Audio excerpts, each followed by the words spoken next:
અત્યારે જોવા જઈએ તો માનનીય વડાપ્રધાનશ્રીએ જે નિવેદન આપ્યું કે અત્યારે 1 વર્ષ સુધી સોનું ન ખરીદવું, પેટ્રોલ ડીઝલ ના કરવું, પેટ્રોલ ડીઝલનો વપરાશ ઓછો કરવો, અને તદુપરાંત આજે સવારની વાત કરીએ તો જે ઇમ્પોર્ટ ડ્યુટી લાગતી હતી 6% ગોલ્ડ ઉપર, એના ઉપર હવે 15% સીધી થઈ ગઈ છે.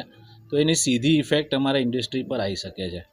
હવે પહેલાંથી જ વેપાર ઓછો હતો અને એવામાં આ વસ્તુ બહુ જ પીડાદાયક થશે બધા અમારા વેપારી મિત્રો માટે, અમારા ઇન્ડસ્ટ્રી માટે, કારણ કે આ ઇન્ડસ્ટ્રી પર આટલા બધા પરિવાર નભી રહ્યા છે.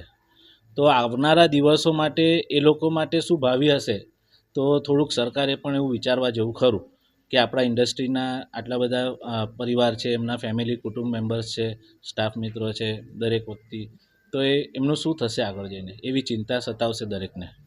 અત્યારે સૌથી મહત્વની વાત કે અમે આપણા સ્ટોરની મુલાકાત અત્યારે જોઈ રહ્યા છે, એક પણ વ્યક્તિ ખરીદદાર નથી. હા, તો કેવી રીતે જોઈ રહ્યા છે? કારણ કે અત્યારે એની જ ઇફેક્ટ ચાલી રહી છે, કારણ કે લોકો પણ અત્યારે અસમંજસમાં છે કે એક બાજુ એવું કહેવામાં આવ્યું હતું કે હવે કોઈ સોનું ખરીદશે નહીં એટલે સોનાનો ભાવ નીચે આવી જશે, લોકોની લોકમાન્યતા પણ એ ખોટી સાબિત થઈ. એક બાજુએ ઇમ્પોર્ટ ડ્યુટી વધારી દીધી તો ભાવ પણ વધી ગયા છે. તો શું સોનું હમણાં કસ્ટમર નહીં ખરીદે તો પછી 2 લાખના ભાવે ખરીદશે 1 વર્ષ પછીથી? એ પણ એક ચર્ચાનો વિષય છે.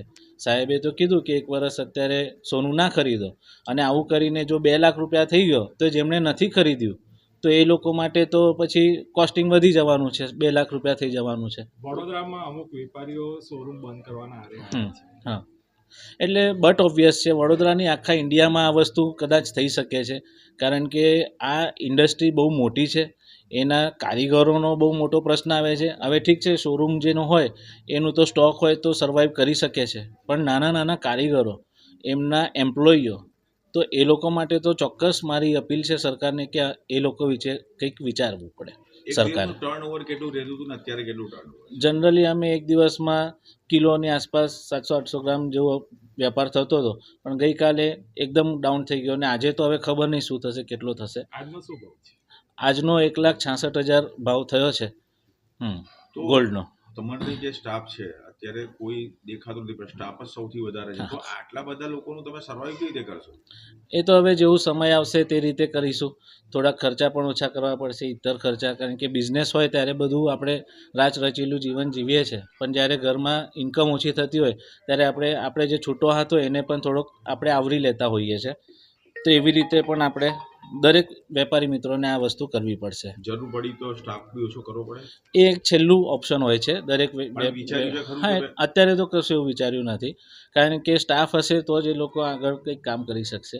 પણ ઇતર જે એમ્પ્લોઈઝ કોસ્ટ સિવાય એડમિનિસ્ટ્રેટિવ કોસ્ટ પણ હોય છે, તો પહેલું એડમિનિસ્ટ્રેટિવ કોસ્ટ આવે, દેન આફ્ટર એમ્પ્લોય કોસ્ટ આવે. આની જે અસર છે આવનારી સિઝન પર પડી શકે? હા, ચોક્કસ પડી શકશે. અત્યારે લગ્નસરાની સિઝન ચાલે છે, અને આવું વાતાવરણ હું 12 વર્ષથી આ ફિલ્ડમાં છું, પણ મેં અત્યાર લગીને આવું કશું જોયું નથી. આવું વાતાવરણ આ ફર્સ્ટ ટાઈમ આવું છે. તમે આ સિઝનમાં ભાવ કેટલા સુધી જોઈ રહ્યા છો? મને તો એવું લાગે છે હવે આ જે વધ્યો છે એના હિસાબે 1,75 સુધી જઈ શકે છે.